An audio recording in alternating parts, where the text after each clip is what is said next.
So PJ, because you said you did not see yourself doing this, being a barber, cutting hair and stuff like that. So what did you mean by that? Like you said, I didn't see myself doing this, like, because you're doing this. So what do you mean you didn't see yourself doing this? I genuinely didn't want to do cut hair at all. I just wanted to just learn how to cut hair for myself. Wow.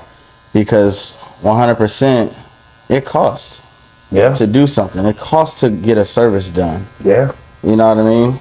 And the number one thing for me was, if I could learn how to cut my own hair as an artist, then I can, cut costs somewhere. Because you got to save somewhere. It's not devaluing the barber. Yeah. It's just saying I want to learn how to groom myself. Because the maintenance of it. The maintenance of it is everything. I wouldn't have time. Being an artist in the industry, you don't have time for that. You got to make the time. That is true. You know what I mean? Yeah, because you're on somebody else's schedule. Exactly. And production time. Exactly. So you got to come with the quickness on what you're trying to do. And you know what I mean? And then you probably got to find different barbers. Yeah, in different states. Then you got to pay a barber to travel with you, which is great. Yeah. And I'm not debunking what I would like to do. But at the same time, I didn't want to do this. Yeah. You know what I mean? But I wanted to do what God wanted. And that was me being in this industry, cutting hair, and really talking about what he wants to talk about. And really capturing people that really either, I like to inform the lost, remind the found. My brother always said that, you know what I mean? Come on, that's dope. So that's the best way I could put it, And I like to just say that for us one more time. Inform the lost, remind the found. Wow. Because a lot of times we get lost in, like everybody like to say, the sauce. But in retrospect, the sauce is really, you just being lost in your here today, your day-to-day thing, your whatever you're doing at that moment, you know what I mean? Or whatever you feel is like the most, how can I say it? Priority in your life at the moment, instead of looking at the future, instead of thinking about how you can excel and become something better for the future. You know what I mean? And when we forget those things, it turns into something that we don't like. You know what I mean? Or we ask God for something and then God give it to us and we generally just don't like it. Thought we wanted it. Yep, we thought we wanted it, but we don't like it. So therefore, I told God I did not want to be a barber. I just want to learn how to cut hair. So now because like you said, you got to the point where you're like, okay, I didn't want this. And then God answered your prayer saying that you just wanted to get into this to learn how to cut your own hair. So how did you know when you needed to go further than that? So how did you know you needed to walk further into purpose with this instead of just staying where like you just cut your own hair? Well, how I knew was I was working corporate. And I got really comfortable with the finances that I was receiving working corporate. It allowed me and my wife to get married and have a place, and we had, stability. Yeah. But stability is supposed to be found in Him. And then the bonus is having stability in your job. Come on. So it was backwards. Yeah. So with that being the case, I was doing it backwards, and I got too comfortable with that. And I took him out the equation. And he was like, So I started to get sleepy at work. I would fall asleep at work. 100%. I'm not even gonna lie. I was falling asleep. I'm like, I'm not trying to do no work like this. I want to do nothing in finances. I don't want to do nothing in insurance. I don't want to do none of that stuff. You just wanted the check to go. Thank you. That was it. So therefore, I took that for what it was. And then I literally got fired. I came into work thinking I was working, and I really messed up. I cost the company a couple $100. And because I fell asleep and, lost track of when people's licenses were up, because I was helping different brokers get their license done in different states. So doing that is messing with their money. Wow, yes. So you not having a passion for what they're doing, then it takes away the joy of doing it. You know what I mean? Working for a company like that. Because it kind of costs us more to go back to fix something. Thank you. So I was costing the company money for the past 2 to 3 months. It was always something messed up. And that's crazy that you even got that far. Like you said, 2-3 months. So they didn't realize it. You know, so at the end of the day, the boss told me, listen, you love watching Barber stuff and everything. Why don't you just go do that? Let me help you and I'm going to let you go. And you focus on your purpose. And I literally had to sit there on a train ride home from downtown LA to Azusa, just thinking about how I got fired and how I'm going to pay for these bills. Wow. And, you know, telling my wife that, my wife was like, by the time I drive to you, it's going to be, you know what I mean, a specific time. And you don't want to sit there and wait for me, so take the train home. I needed that train home. Because imagine if you would have picked up, then you would have just started talking about getting fired. Yep. Then your wife probably would have tried to just console you, like, Yep. no, it's going to be okay. Yep. Wow. So what I needed was, I was talking to my auntie, and she said, you know, learn from this. Because the place that you're going next, you cannot do what you did there. So you got to learn what you did there wrong and what you did right. Correct the wrong and start making it a right. So what was that before you jumped into the rest of the part, how you got into your purpose? What was what? What was the wrong? And then what did you feel like, how to make it right? The wrong was me taking a lot of things literal, dealing with upper management and how they were treating us, and you know, I was not handling it the right way. I was handling it to make a point and not handling it to make amends. So that pushed it in a negative route, where only person that can combat or go for me or be behind me with that was my boss. And when they're not in support of it, she's, you know, outnumbered. Yeah. So how can you help somebody that's outnumbered, you know? So that was the biggest thing for me, for sure. And that was the wrong, you know? Yeah. So I wasn't trying to, you know, stay later. I was trying to just, you know, do the basics. Get in and get out. Get in and get out. I would get there at 4 o'clock, 5 o'clock in the morning. Actually, 5 o'clock in the morning. So I can get off early to be with my wife after. Because the later you stay, the crazier it gets in downtown. Yes, because it started getting packed. Yep. Traffic jam. Yep. So it's huge. But that was one of the things that I learned about myself, is that I did a lot of premature things that didn't have to be. I got too comfortable. And being too comfortable to God is not okay unless it's in Him. Come on. So that was the difference for me. I had to learn, had to find contentment in Him. So the scripture that stuck out for me and my wife, you know, understanding the secret of being content in every situation, whether it's high or low, you know what I mean? Doesn't matter what the weather of the day is, it's just focusing on contentment.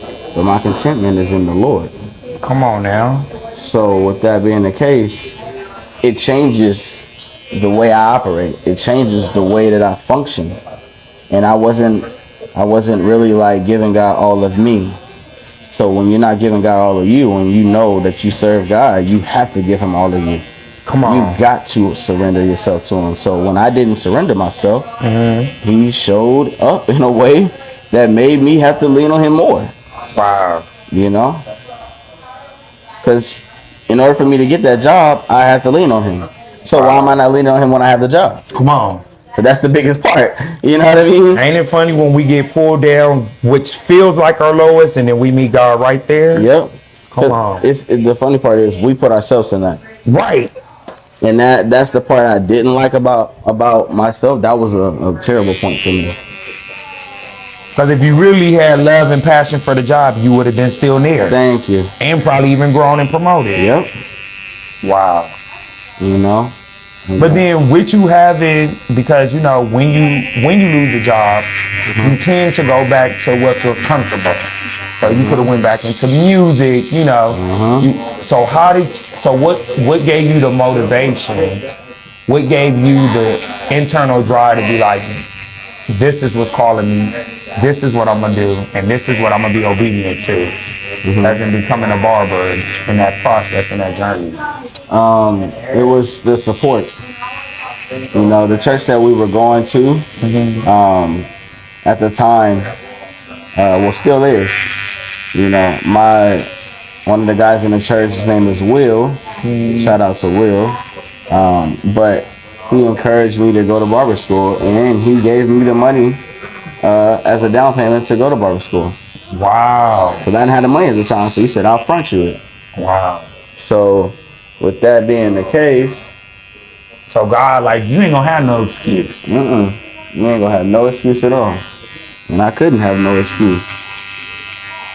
So with that being the case, it changes the way you think. Then, you know, also having my wife saying you can go to barber school, I just find a job, and supporting my wife, and then supporting one of my closest friends, Aubrey Berry. Shout out to Aubrey as well. But, you know, I had people around me that was telling me I should go because I'm passionate about that. And my boss even fired me to go to this passion, you know, pursue this passion that I have. Wow.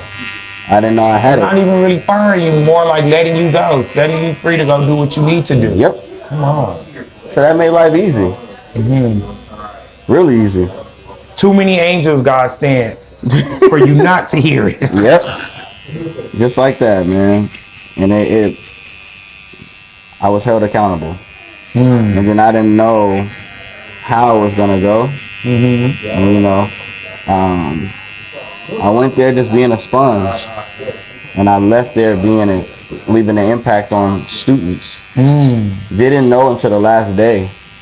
It was like a whole crying session of people just expressing their gratitude for how I am, you know, to them, you know, and the impact on it. And I was just like, whoa, like, I guess this is, you know, what you wanted me to do. Right.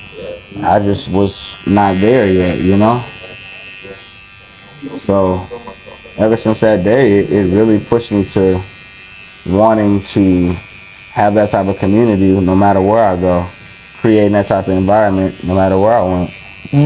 So it went from me not wanting to do it to me wanting to do it because God was wrapped up in it and I was giving God my all. Come on. So, yeah. Come on. So with that, so now, like, hearing about your journey, hearing about your process, because then you also sharing this for other people, you know, who may already be in it, but be comfortable, like you said, or maybe kind of a little lost and trying to stumble into theirs. What is some advice you can get him? Like, what is 1-2 pieces of advice you can get them to start stumbling and walking into their purpose? Because the reason why I'm saying stumbling a lot is because as I talk to people, I realized that nobody knew what they were going to be doing, what they're doing. Yep. And I think that's such one of the amazing things about God is that he just has plans bigger than what we can ever fathom. Yep. So what is 1 or 2 advices that you can help other people that's either comfortable doing what they're doing and they need to shift, or people that's trying to stumble into their purpose and not have yet found it? It's not really lost, but they haven't tapped into it yet. Yes. That's a great question. My encouragement is, because I'll put it this way, my encouragement to them would be, number 1, if you're wrestling between one thing that you feel like is a cool thing to do and then one thing that you're passionate at, you can hear the difference in how you speak. So for example, there's somebody that I know that was talking about he wants to be a newscaster, but he loves cooking. So he was harping in on cooking so much that the sports part was not even a factor. So you can hear the love and appreciation for something, and you can hear like, oh, this would be cool to do. You know what I mean? So it's like understanding those things. So you got to hear yourself, record yourself, you know, really think about how can I find my purposes. So when you figure out which one that is, off of just how you speak, listen to other people's response to how you speak, you know, and then that gives you another way because God speaks through people. Come on. So if you understand that aspect, then it changes the narrative on what your purpose is. Then look at the impact. When you make something, do you see that the person that receives what you make have joy, speak about it? You know what I mean? Become your spokesperson, your marketable person that goes around and be a billboard for you. Like, you got to look at it from those perspectives, you know? So that's what helped me stay the course of being where I'm at. So that's one of the encouragements I can give you, you know, for now. And then it's just when things are not going so well and it's not easy, anything that challenges you is never supposed to be easy. Soon. So yeah, So yeah, what were you saying again? I think you would, and then I think you was gonna hop on to the second part about people that are comfortable. How do you how do people make that shift? Because you know, to a certain extent, like you said, we should be comfortable in God. Yes. But we as human beings, we love some type of stability. So I think we can confuse stability with being too comfortable. Okay. So when somebody is how would you let somebody know when they're too comfortable in external things and not comfortable in what God has called them to do? So that looks like being at a job for 6-7 years. That's look like you going around complaining about how you haven't got your break, but it's like, are you really doing everything you needed to? Are you really passionate about what you're doing and did it correctly? Like, Right. what advice would you give on that part? Because you shared how you was comfortable at a job, you was making the checks, it was creating financial stability. Like, if you didn't get fired, what else do you feel like, looking back, what else in hindsight, how do you feel like you would have been able to make that shift if you didn't get fired in the way you did? I think I would have recognized how unhappy I was. I was the most stressed out that I could ever be. Like where my eye would twitch every 5 seconds. You know, and I even had an eye doctor look at my eye, professional eye doctor, and he said, whatever job that you're at, you gotta quit. Because it's taking you out of who you are. But that was for me. Yeah. You know, but my advice is to identify the good and the bad. Write it down and say, what are the things that you don't like about this job? What are the things that you do? If one outweighs the other, leave. But make sure when you leave, you have an idea where you want to go next. You know what I mean? So as you're prepping yourself for what's next, the comfortability part, like I said, when you look at it from materialistic ways, we're always going to choose to go what pleasures us temporarily more than we choose to go what challenges us for longevity. Yeah. So when you have those two, barbering challenged me. 100%. Having a check to check and knowing when it's coming, didn't. You value what you work hard for and you devalue what you don't work hard for. Come on. So that's how I see it. Yeah. So by identifying that, that's really to your discretion. You have to really understand how or what it is that's in front of you, whether it's worth you put all your energy into or not. Because most people work better working corporate, and some people work better not working under somebody. Come on. I'm glad you said that. I don't work well with somebody being over me. Yeah. I don't. I just don't, because I've worked it and I've seen where their weaknesses are. I can identify weaknesses like it's no tomorrow. Right. And I can identify your strengths. Right. So me doing that, I have to do that within myself. If I don't do that within myself, then it's like, how can I tell you what to do if I'm not doing it first? Right. So that was the key thing for me. Understanding what it is that I don't like and what I do like. And then sometimes it's really, well, most of the time it's really you going to whomever you serve and really trying to figure out, what does it say? What does the word say? For me, it was the Bible. Yeah. You know, for me, it was me talking to my pastor or talking to my wife or my brothers at my church to figure out what it is that I need to do next. Yeah. You know what I mean? And that helped me out, because a community of people giving you advice is better than just yourself. Right. Because you're going to always have them two voices, good or bad. Yep. So that's the biggest part. So that's how you can identify it, but also correct it, you know? Yeah. That's real. Because it's just, I was listening to something, it was talking about come home. And it meant home as we all know the saying, home is where the heart is. And it's just, and it was talking about how many of us are out of tune with our hearts. Like we, our heart's supposed to be the map, our mind is supposed to be the compass, but we do that reversely. We make our heart the compass, and then we make our minds the map. And it's like our heart is supposed to tell us where we're supposed to go, what we're supposed to do. Absolutely. And your mind is just supposed to help you kind of maneuver that. Right. Okay, I want to be a barber. This is the steps I need to take. So how do you feel? And we are two brothers of godly, godly faith. Yeah. We move on a spiritual, but for some people that have not yet tapped into that, how would they maneuver that? How would they go home, tap into the heart, let their heart be the map, be what they should be doing and where they should be going?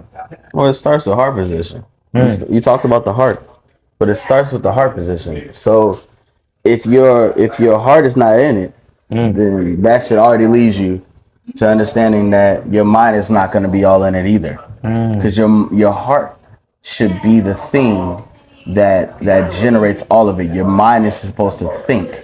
Your heart is supposed to move. Come on. So when you have that, you have to utilize heart before mind, because mind loves the temporary things. Your heart loves the longevity because it needs to last for a long period of time. Come on. So you want to live long, you got to have a healthy heart. A healthy heart creates a healthy mindset. Then it allows you to walk on the pathway where you're trying to do.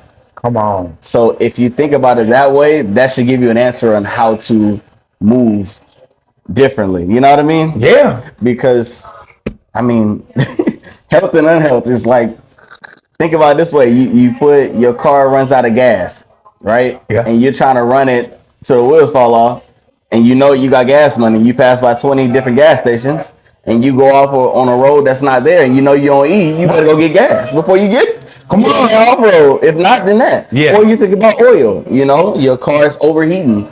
Or your car could overheat. You need some oil. You need some coolant. You need something. Yes. That's going to help you to not struggle or not break down. Yeah. So you got to make sure everything is healthy. Yeah. I think that's number one.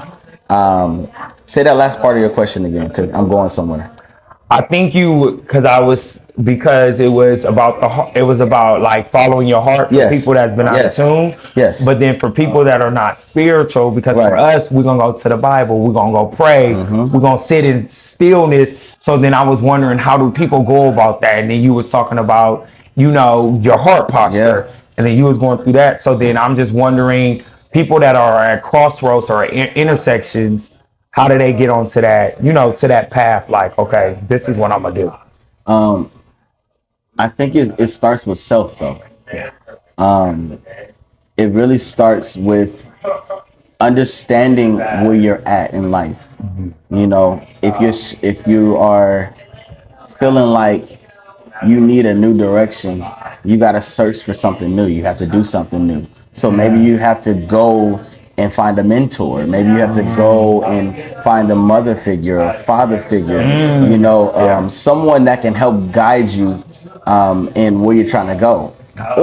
Or sit down and talk about, write down the things that you like and that you don't like about yourself, or you're passionate about, or what you're not passionate about. Yeah. And see where you want to go next. Because if you look at the things that you've been through, because I like to track my journey, but I track it here. Yeah. I don't really write it, and I should write it. Yeah. So my encouragement to you is, what I didn't do, you should try. Give it a shot. Give it a shot. Because that's something that I have to work on myself, is writing down my journey so that you can see, last year I did all of this. Okay, here was the good, here was the bad, here was the ugly. Am I still in the bad? Am I still in the ugly? Like, really ask yourself in your reality now. Yeah. And be honest. You have to be honest with yourself. If you're going to go to a different direction, you have to be honest with yourself. You have to take a step back and scan your life and say, am I going the way that I feel like I should be going? Yeah.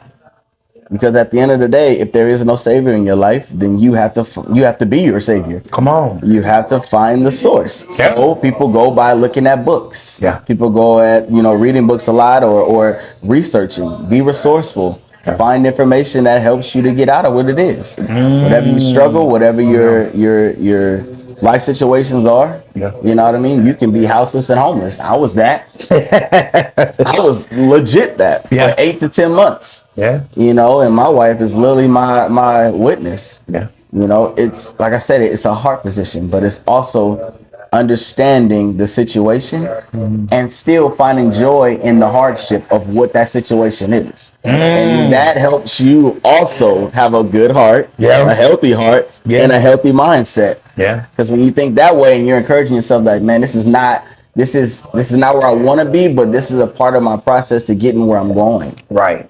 So I have to find out, what do I need to learn in this moment to get to the next? Because you're always going to be tested for every single thing that you do. Yeah. Whether you're going to, it's a challenge. Yeah. Let's put a challenge in there. So if you got a challenge and you're facing it, you have to face it. Don't run away from it. The more you face your challenges, the better, because it stretches you. It makes you really have to dig deeper than what the normal is. And it takes you into an uncomfortable situation. But uncomfortability, you got to find comfort in it. And how you find comfort in it is by bringing the joy into those things. Cherishing the little, but also, in order for you to get the big, you got to cherish all these struggles, all these things. It doesn't matter what it is. Yeah. Listen, I got a family of 5. A week ago, I had 50 cents in my account. Everything was paid for. I still was thanking God for the fact that I had 50 cents in it. It could have been negative. Yeah. You know what I mean? They ain't got a late fee for $30. Exactly. Exactly. So therefore, it's the mindset. Yeah. If your mindset is good, encouraging, inspiring yourself, motivating yourself, whatever you're dealing with, you're going to learn it. And then it's going to be for the person that needs you. So learn it. Now you're a light post for somebody else's journey. You got it. Come on. So I think it's just dope. Like, I think it's dope how you kept talking about community. And the story started off with you, but it ended up being we. Yep. Which is what, what our Father intended. Yep. Because you said once you go through your struggles, once you go through your journey, your processes, it now becomes somebody else's blueprint. Yep.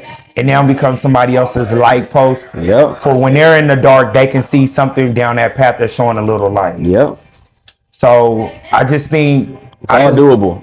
All doable. And I just think with PJ, I just want to thank you, PJ, for a little question that I always come in with on every time I get cut. You're never hesitant, you're never annoyed, you're never bothered. Yeah. You're never inauthentic about sharing, about life, about God, about the process, about the good, the bad, and the in between. Yeah. And then I think this is just a big thing, because I think so many people are looking for purpose. Yeah. So many people are putting themselves in external things, like you said, getting comfortable in the exterior, but not the internal, which is God. And then I think so many of us are programmed to do, I gotta figure it out myself. Yeah. When you need that support system. Yeah. Because you said it was a few people, a few things that helped you, guide you. Of course, God being number one, but your wife, your brothers from church, and your family, your auntie. So I love how you brought that community piece in, because I think we think that we got to do it alone, which since the day we got here, you ain't did it alone. Right. So why do you think your journey gonna consist of that either? So, PJ, I just want to thank you, and I just wanted to thank you for answering all my questions, which led to somebody else hearing this powerful shift in conversation. What is a scripture or a quote or something you want to lead the people with, leave me with, to leave my weekend off with some joy? What up, man? Good. How are you? Man, surround yourself with like-minded individuals that are literally along the path of where they're trying to go, or have already reached the plateau of their first level of success. And you got to really trust God. Because if you don't trust God, and I'm just speaking to you, but if you don't really trust God, then it's like you're allowing yourself to just fail. Because trusting yourself got you into problems. Trusting God gets you out and helps you get into the places where you're never going to be in those problems. Wow. So if you look at it that way, the more you encounter God and really give God you, the less likely you'll respond out of Lamar. You respond out of the God of Lamar. So that's my encouragement. Y'all, I'm just in this on this. I got a little teary-eyed. You want to know why? Because I was listening, and this how I know he's always letting God speak through him, PJ. Because in the podcast that I was just listening to on Thursday, I was trying to figure out what's the difference between faith and trust. Because we know these things, but when you do a deep dive. Yeah. And she was saying that in the Bible, it says faith, there is no faith without doing good works. Faith without works is dead. But that's an external thing. Yes. You know, doing the works, but then it says have trust within him. Yes. So that's an internal thing. Yes, all of it is. So you just hit on it big that in order to have faith, you got to have trust in the Lord to have faith in what he got in store for you. So that's what made me have a little chills. Yeah, man, that's real, man. It's all connected, and PJ, you be saying things that just is always reminders to me. God's little reminders that you with the right people, you in the right environments, you're on the right path. So thank you for that. Yeah, man. Trust in the Lord all your heart. Come on. Don't lean on yourself. Come on. You know, you got to always acknowledge him and he'll make everything straight. Thank you, complexity is definitely coming from us. Come on. You ever wonder who the problem is? You the problem. Dang. Oh, man. That's for real. I don't got nothing else. Well, that's... My soul is full, as they say. Soulful. Yeah. All right. Well, that's it, Yates fam. Appreciate y'all.